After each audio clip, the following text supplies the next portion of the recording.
dirahmati Allah, Allah berikan kita nikmat iman, alhamdulillah. Tapi iman itu yazidu wa yanqus, bahkan bisa hilang, pergi dan tidak kembali, bisa. Yang membuat iman itu tetap kita dapatkan adalah istiqomah dalam keimanan, dan itu berat.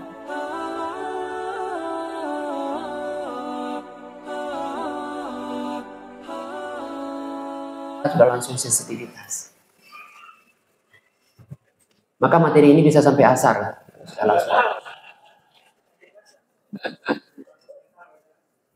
Jadi kita belum masuk materi, baru pengantar iman. Alah Ustaz, kita tutup aja lah Ustaz, besok aja lah.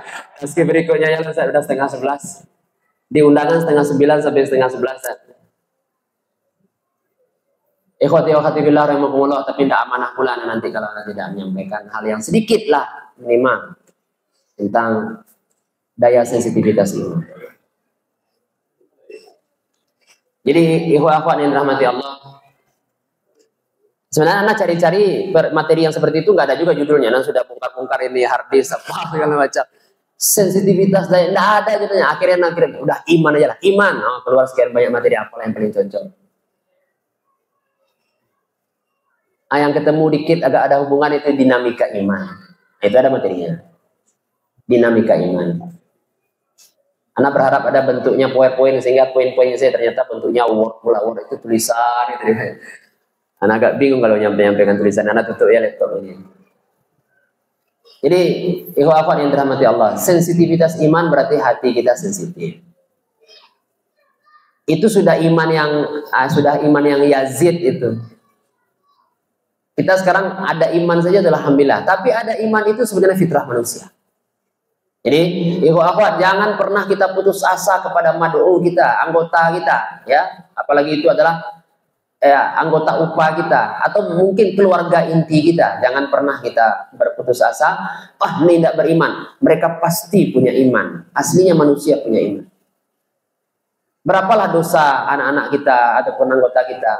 Mungkin belum ada yang berbuat dosa besar. Berarti kita masih sangat optimis iman itu bisa kita munculkan dan kita perkembangkan. Dan itu tugas utama para murabi. Tumbuhkan iman tuh. Kalau enggak, percuma capek kita. Kalau orang belum tumbuh imannya kita suruh begini, dia mau juga, tapi bukan karena iman. Jadi kalau seseorang bekerja, beraktivitas, beramal soleh, bukan karena iman, kita capek. Kita capek menyuruh terus, capek menasihati terus, capek mengawasi terus, capek melihat CCTV kalau kita punya CCTV. Habis waktu kita. Karena dia pasti akan tergantung kepada orang lain ketika dia bekerja. Tapi kalau iman sudah kita tumbuhkan, itulah kita dulu ketika kita baru mulai terbiak. Mana ada orang tua yang nyuruh kita? Kita yang nyuruh orang tua. Iya, kita sudah mulai sholat ke masjid, orang tua masih sholat di rumah, kita ajak masjid. Kita udah mulai rutin baca Quran, orang tua nggak pandai baca Quran, kita ajarkan baca Quran. Itu semangat kita dakwah dulu, ya kan? Karena iman sudah ada, iman itu yang nyuruh kita. Nggak perlu kita ada CCTV, ada polisi, ada ikhwah apa. Kalau bertemu sama akhwatnya nunduk langsung. Nggak pernah kenal tuh siapa nama akhwat tuh, gimana wajah, nggak pernah kenal kita. Ghadul basar. Itu ciri khas ikhwah dulu. Yang seharusnya juga jadi ciri khas ikhwah sekarang. Tapi ghadul basar itu iman, iman. Kalau ingin lihat secara indikator keimanan saja, tengok dia ngomong sama apa, dilihat apanya. Wajah kan nggak aurat Ustaz? Iya, wajah nggak aurat. Maka boleh saja kita lihat wajah akhwat kalau nggak jadi fitnah. Tapi kalau jadi fitnah, janganlah. Tapi ikhwah dulu kan takut fitnah nih. Jadi jadi fitnah nggak jadi fitnah, dia kan nggak lihat wajah akhwat. Dia takut jadi fitnahnya.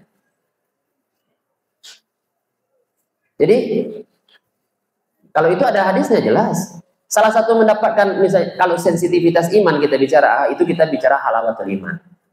Kita bicara manisnya iman. Jadi kalau iman, kalau sudah ada sensitivitas iman, sensitif hati kita itu, kita akan merasakan nikmat iman. Dan nikmat iman itu salah satunya, misalnya dalam hadis dikatakan, man ghadda basarahu lillah, siapa yang menundukkan pandangannya karena Allah dari yang haram. Karena Allah, bukan karena yang lain-lain. Karena Allah, karena imannya. Maka Allah ganti kenikmatan. Kenapa orang suka memandang yang maksiat-maksiat? Karena nikmat. Kalau enggak, ngapain orang bermaksiat? Nikmat maksiat itu halawat al-maksiat itu. Ladzat al-maksiat itu jelas ada. Jelas ada kelezatan maksiat itu. Kalau enggak orang enggak mungkin bermaksiat. Maka orang masuk neraka itu kan karena pekerjaan-pekerjaan penduduk neraka itu semua disukai oleh hawa nafsu kita. Semua lezat. Ya, maka huffatun naru bisyahawat. Dikelilingi neraka itu kata Nabi bisyahawat, dikelilingi dengan syahwat. Orang suka, orang nikmat. Melihat nikmat apa nikmat, dia nikmat, merubah nikmat semua. Yang dia rasakan gitu. Maka ketika kenikmatan memandang, dia korbankan. Nah, berarti kan adalah ini kenikmatan nggak jadi dapat sama dia. Biarlah, tapi karena iman kepada Allah, Allah ganti ke dalam hatinya itu kenikmatan iman yang jauh lebih nikmat daripada melihat maksiat itu. Nah, beruntunglah orang-orang yang merasakan kenikmatan iman itu sehingga dia nggak perlu lagi tergantung kepada orang. Udah sensitif aja hatinya dengan astagfirullahaladzim, dia nggak suka. Maka ada 3 hal kata Nabi SAW apabila seseorang mendapatkannya betul-betul dia telah mendapatkan halawatul iman. Salatun man kunna fihi wajada bihinna halawatul iman. Ada 3 hal apabila terdapat pada seseorang maka pasti orang tersebut merasakan kenikmatan iman. Yang pertama, an yakunallahu wa rasuluhu ahabba ilaihi mimma siwahuma. Bahwa Allah dan Rasulnya lebih dia cintai daripada selain keduanya. Cinta Allah ini hati kan. Gimana cara mencintai Allah ya? Ayo berat. Karena dia nggak bisa dipaksa juga. Maka orang yang beriman itu kan ketika kita baca surat Al-Anfal yang jelas itu adalah surat wajib untuk kita hafal. Di ayat yang kedua itu kan innamal mu'minuna alladzina idza dzukirallahu wajilat qulubuhum. Langsung berinteraksi sensitif dengan hati ya. Jadi disebutkan Allah dia bergetar. Dalam ayat surah Al-Baqarah walladzina amanu asyaddu hubban lillah. Orang yang beriman itu cinta sama Allah.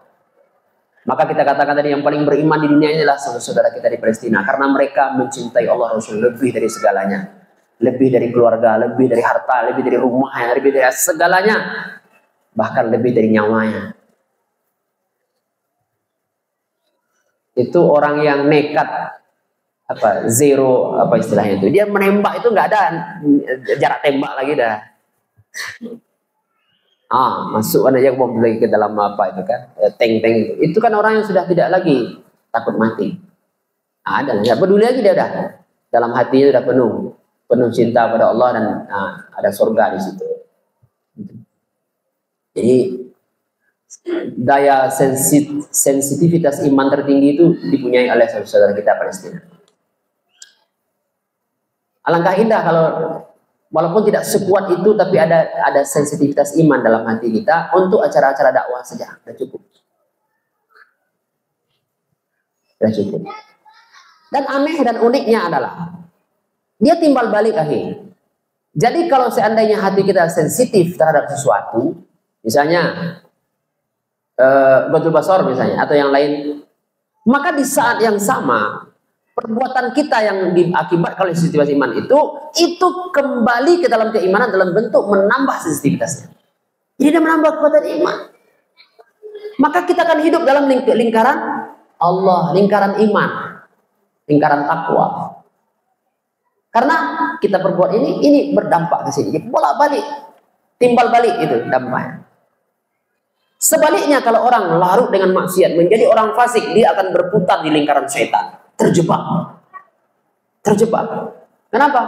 Karena kemaksiatannya mengurangi imannya, kurang imannya membuat dia mudah maksiat lagi mengurangi lagi iman, begitu terus terjebak. Kalau orang begitu harus diselamatkan. Nah, itulah tugas murabbi, tugas pembinaan, tugas tarbiyah.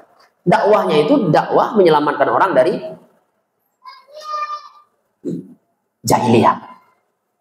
Jadi kalau dulu gampang aja sebenarnya, ikhwah itu jahiliyah, iman gitu aja. Ini iman, ini islami, jahili gitu. Islami itu maksudnya iman, bukan Islam yang sekarang orang Islam semua enggak. Islami ini Islam kafah lah, iman itu. Jadi Islami, ini jahili. Jadi kalau sudah bergabung dengan dakwah itu udah Islami dah. Kalau udah Islami dengan keimanan dia, Islami dengan keimanan dia, maka jahilinya udah talak 3.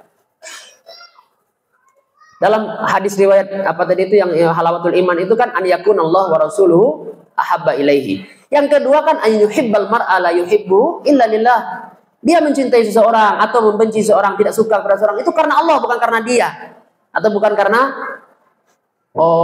duniawi, tapi karena Allah. Jadi dia suka tidak suka itu, cinta tidak cinta itu karena Allah.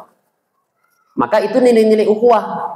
Jadi kita mencintai saudara kita bukan karena hartanya, bukan karena gantengnya, bukan karena apanya, bukan karena ini, tapi karena dia ikhwah, karena dia taat kepada Allah, dia beriman kepada Allah. Maka yang dimaksud dengan ukhuwah itu kan antar tabito al qulub wal arwah bi rabitatil aqidah. Kan itu ukhuwah itu. Ikatan hati kita bukan ikatan apa? Ikatan iman. Jadi kalau rusak ukhuwah kita berarti iman kita bermasalah. Kalau iman kita kuat, ukhuwah itu kuat. Karena dia rabithah al-qulub wal arwah bi rabitatil aqidah, atau akidah iman sama aja. Jadi yang menguatkan, yang mengikat hati kita itu iman kepada Allah. Jadi kita ketemu saudara kita itu kalau dia beriman kepada Allah enak gitu. Saling mengingatkan, saling. Jadi ikhwah ini kalau sudah bertemu ya. Nah itulah makanya di dunia nyata tentu lebih terasa pengaruhnya daripada dunia maya ya. Dunia maya misalnya Zoom. Zoom itu bagus juga, cuma auranya itu terbatas apa jadi terapa sama layarnya. Auranya tuh terhalang sama layar itu. Tambah lagi radiasinya kan. Tapi kalau sudah nyata ini auranya itu nyambung. Maka kita dulu itu kalau ada taskif, ada apa gitu, Sakmal kita duduk mau 2 kali naik bis kota, 3 kali naik bis kota, kita kejar tuh ke Al-Hikmah dari Sayembaraya malam-malam untuk mabit itu. Dan kalau bisa jam berapa acara? Jam 7:30 atau jam Jakarta jam 8 lah, jam 8 malam setelah sholat isya. Belum maghrib udah nyampe kita situ. Agar apa? Kita dapat duduk di dekat syekh, dekat masyayikh kita. Duduk di depan. Karena lebih dekat ke ustadz tuh lebih cepat auranya. Kayak gitu. Gitu, duduk di situ. Bukan anda mengatakan yang jauh-jauh, enggak itu maksudnya. Ini beda dia. Kalau dulu tuh aura ustadznya luar biasa. Kalau sekarang kan zaman berubah juga. Allah alam. Jadi intinya bahwa an yuhibbal mar'a la yuhibbuhu illa lillah itu adalah dasar ukhuwah. Berarti ukhuwah bisa membuat nikmat iman, bisa. Maka orang merasa, Ustadz dulu anak kok tarbiyah itu berukhuwah itu. Jadi kita itu gimana ya kalau dengan ketemu sama ikhwah itu rindu. Kemudian apa pekerjaan kita suka. Pokoknya kalau ketemu itu kan cinta karena Allah tadi. Tapi memang karena Allah bukan karena lain. Maka iman kita itu terjaga dengan ukhuwah.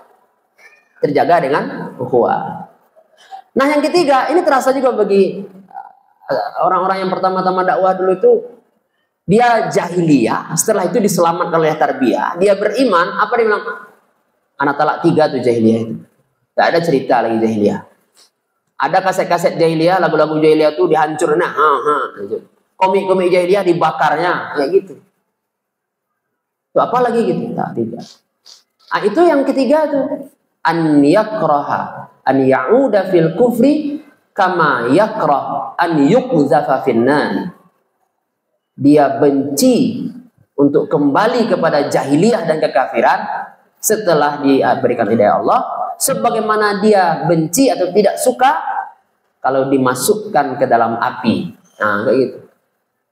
Ada orang yang mau masukkannya, kita pasti tidak akan mau.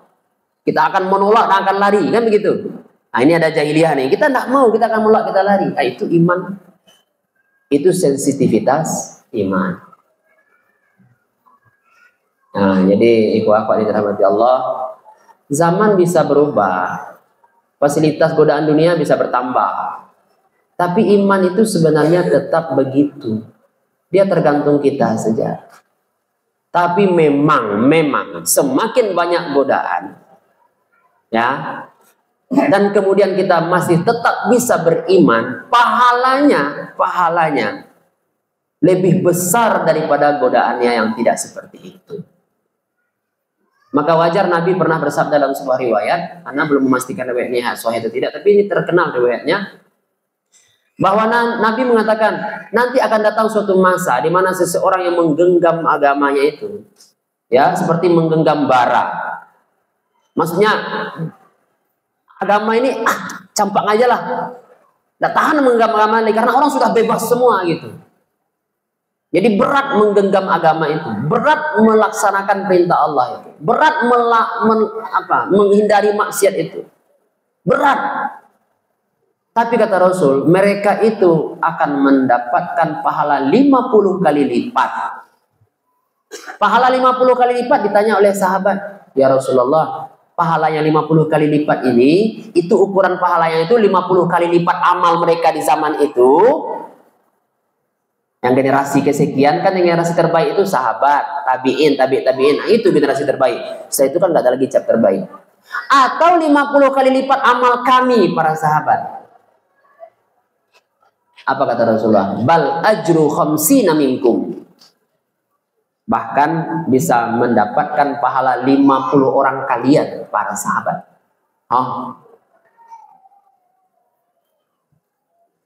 Jadi kalau kita zaman ini bisa berbuat sesuatu yang mirip-mirip dengan perbuatan sahabat dulu, berinfak misalnya Utsman sekian misalnya, kita mungkin di bawah itu. Kita bisa 50 kali lipat pahala mereka. Berarti misalnya Utsman menginfakkan 1 miliar misalnya. Maka 1/50-nya berapa tuh? Gitu. 20 juta. Ya, 20 juta sudah sama dengan 1 miliar. Tapi Utsman kan lebih dari itu. Jadi ikhwah dan akhwat yang dirahmati Allah SWT. Jadi sensitivitas iman ini lebih kepada itu. Jadi dia ketika iman itu sensitif, hati itu sensitif terhadap maksiat, terhadap ini, maka di waktu yang sama kita akan mendapatkan kebahagiaan.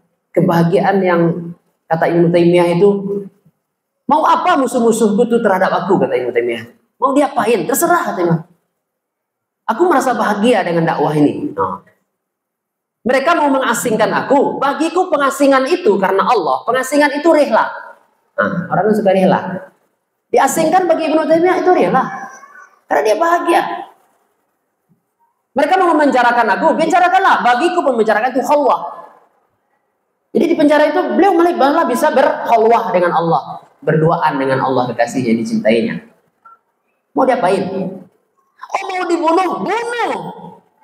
Karena ini memisahkan aku dengan yang aku cintai hanya kematian. Maksudnya kehidupan ini memisahkan. Maksudnya kalau kita udah mati, kita bisa langsung bertemu Allah kan? Kan bingung musuhnya. Mau diapain? Dicampakkan, diasingkan, rela. Mau dipenjara, khalwah. Mau dimatikan, syahadah, ada langsung bertemu sama Allah. Bisa. Itulah yang di pikiran atau yang di hati kaum muslimin Palestina. Itu sensitivitasasi imannya udah terbayang sama kita. Dan itu banyak contoh di para sahabat. Ada perang Badar ya kalau nggak salah, itu perang yang sahabat yang makan kurma itu. Lagi makan kurma didengarnya Rasulullah memotivasi, ayo surga di depan mata.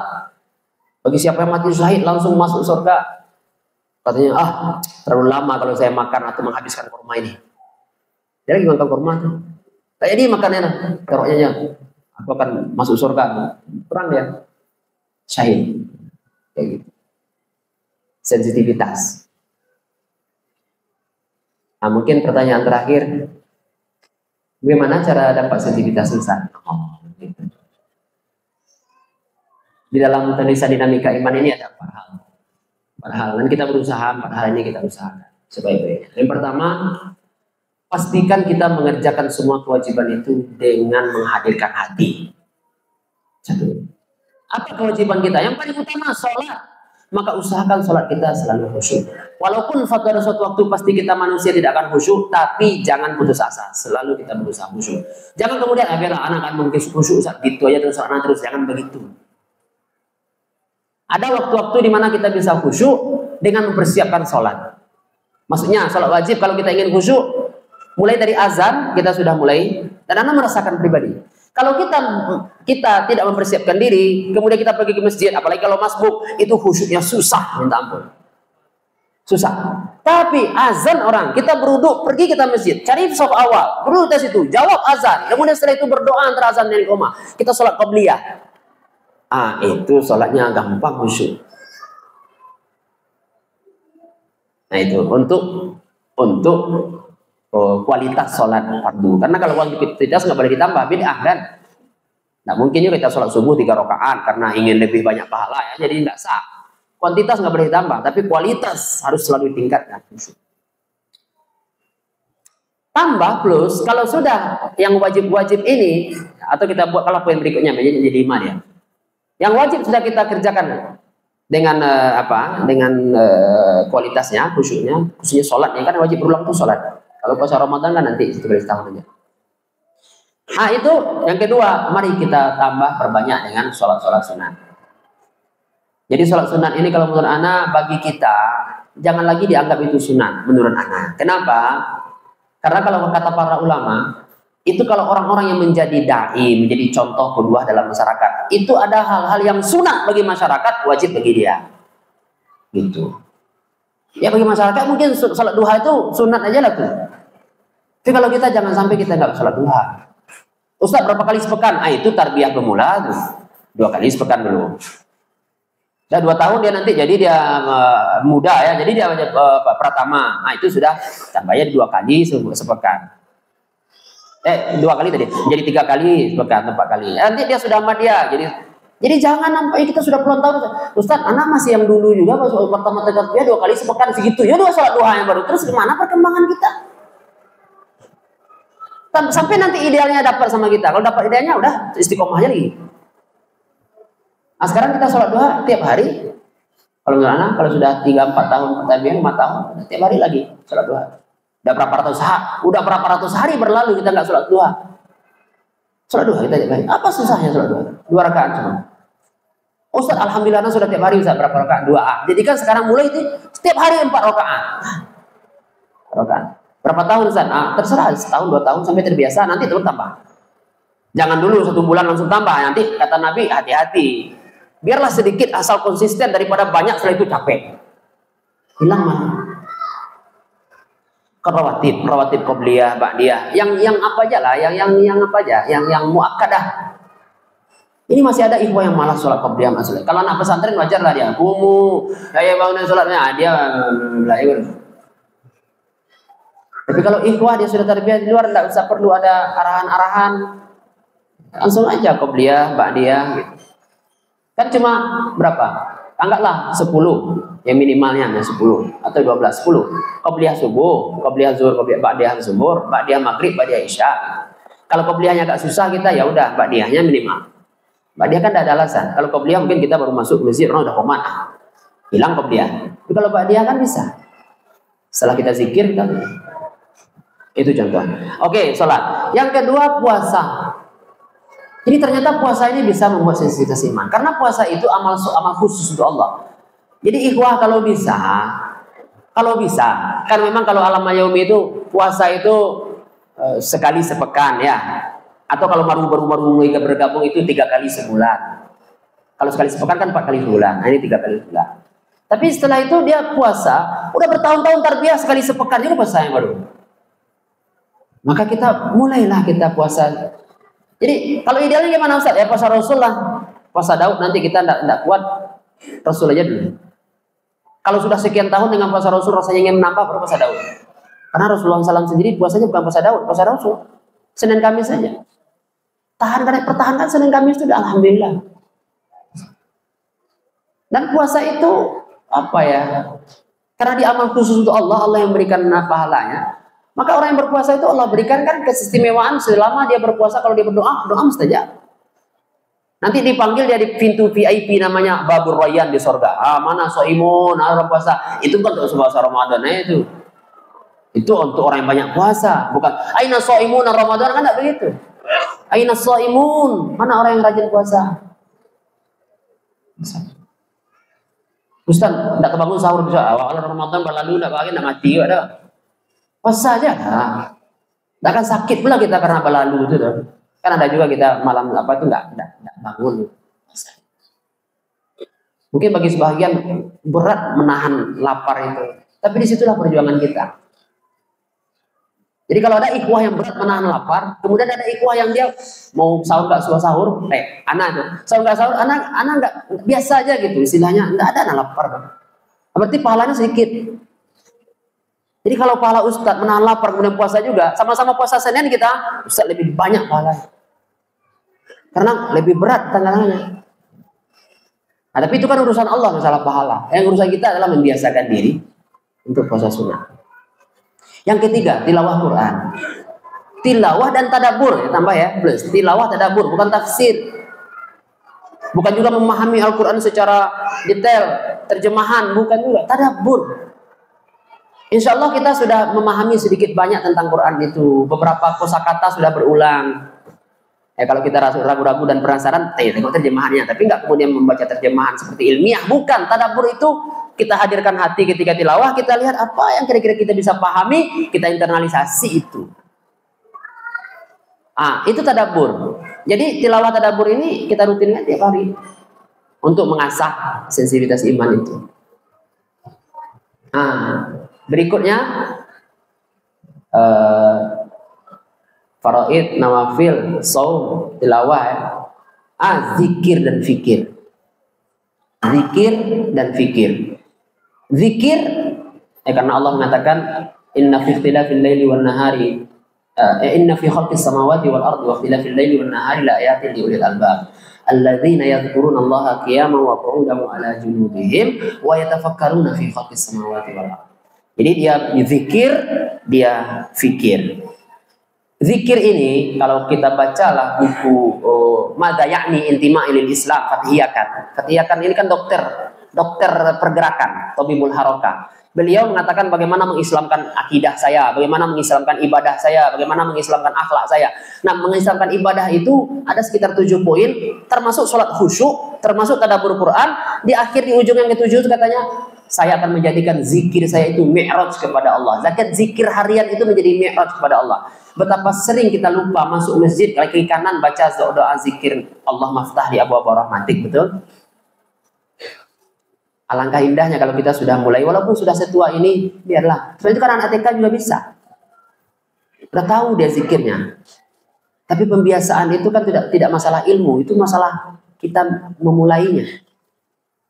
Masuk WC, keluar WC, keluar rumah, naik kendaraan, subhanallah sakhalana hadza. Kan zikir. Hampir setiap hari itu. Belum kita bicara mak surat pagi, mak surat petang. Yang idealnya kalau kita sudah hafal kubro. Subro itu kalau lagi sibuk. Sekarang kalau di pesantren enggak subro, disubrokan lagi. Sekali aja dibaca semuanya. Halo. Jadi tapi masih mending lah daripada enggak berzikir. Tapi kalau maksudnya gini, oke, itu untuk level itu, kemudian nanti kita buat kalau kita kubro terlalu banyak ya subro aja lah. Subro dulu. Tapi kalau rutin-rutin kan sudah sekian tahun subro, masa enggak kubro? Kubro kan tambahannya cuma ayat-ayat saja. Kita hafal ayat itu. Kalau sering dibaca pagi sore, otomatis kita nggak butuh lagi memegang sesuatu. Kita naik kendaraan bisa sambil surat kubro.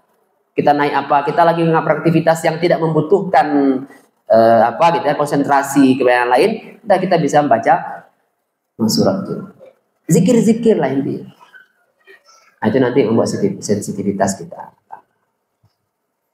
Dan terakhir, infak fisabilillah.